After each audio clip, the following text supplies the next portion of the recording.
Thank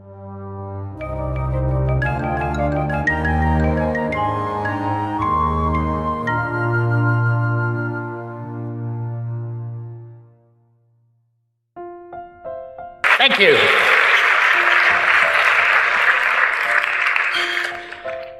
Well, as you've heard, I was the official documenting photographer for the Shroud of Turin Research Project. Shroud of Turin Research Project was the first and only scientific team ever to be given permission to do an in-depth examination of the Shroud of Turin. So, there it is. That's that piece of cloth that got into my life 35 years ago. Well, as a professional photographer, I specialized in scientific, medical, and technical kinds of issues. So I had the skills and the qualifications that were necessary to be a part of the team that examined the shroud. But when they, when they first asked me to do this, first thing I said was, no way. And why did I refuse? Well, the answer is simple. I was very uncomfortable with the subject matter because I was born and raised in an Orthodox Jewish home. Now, I want to be clear about that. I am not a practicing Jew at this point in my life, but I was for that first 13 years. Both my parents immigrated to America from Poland, and when they were little kids, just before World War II. And so my question, and the question that went through my mind at the time, was why would a Jewish man want to get involved with this, what is probably, arguably, the most important relic of Christianity? At that moment in my life, I couldn't see any benefit to being involved. Well, not only that, I was a total skeptic and figured that the shroud was probably some form of a painting, which was the conventional wisdom in 1978. I fully expected to get to Turin, take a quick look, see the paint and the brushstrokes, and go home. I even stupidly said that publicly somewhere. And of course, for the last 35 years, I've been living to regret those words. Anyway, in the end, I viewed this whole thing, this was going to be a free trip to Italy. That's what I thought. In the end, of course, I did join the team because the image on the shroud has some fascinating properties that piqued my scientific curiosity. But I still tried to quit twice again.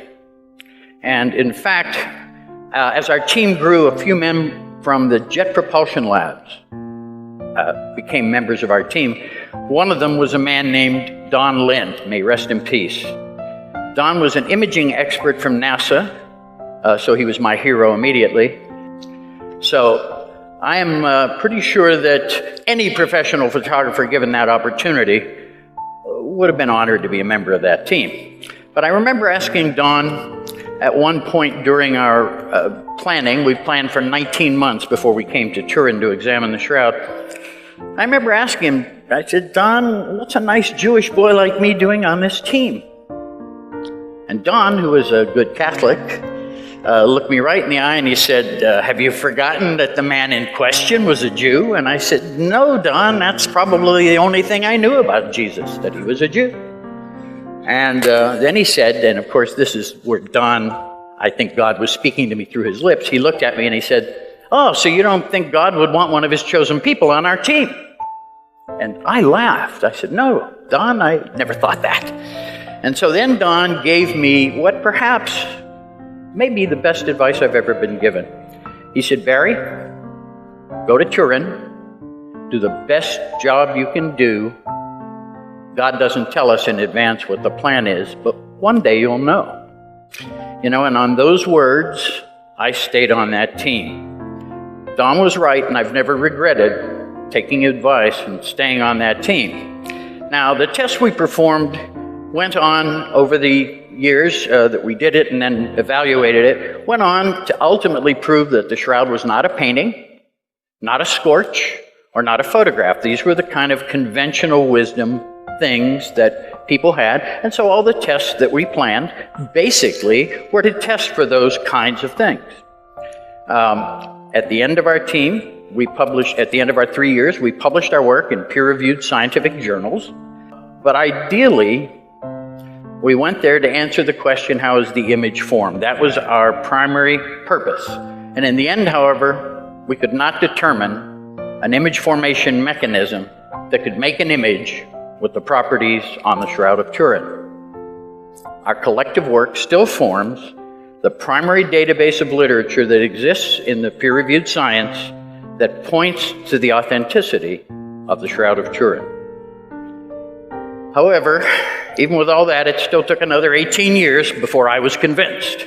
But in 1995, after years of actually resistance on my part, world-renowned blood expert Dr. Alan Adler, who was truly maybe the foremost blood expert in the world, and also Jewish, I might add, was on the phone with me, and he answered the final question that had kept me from accepting the Shroud as authentic. I was on the phone with him. I wasn't convinced the Shroud was real because the blood on the Shroud is still red. And old blood is supposed to turn black or brown, sometimes just within a matter of hours. And that really stopped me. Al then looked at me over the phone. He didn't look at me, but he spoke to me and he said, Barry, he said, I'd found this large amount of bilirubin in the blood. Now, somebody who's been tortured, like Jesus was, beaten the night before in the Garden of Gethsemane, then the next day scourged and ultimately capped with a capper crown of thorns, ultimately crucified and speared.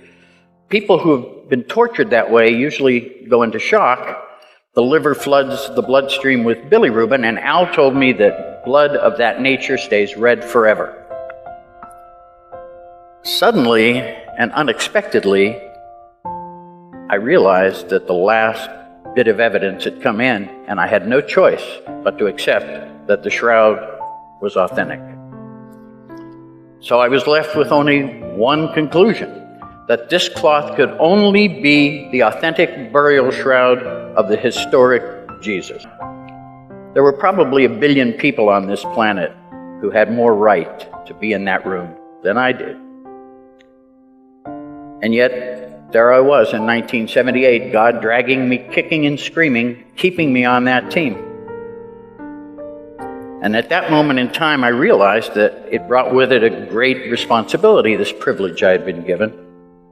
And it was something of an epiphany because I finally came to realize that I wasn't in that room for me. I was in that room for you.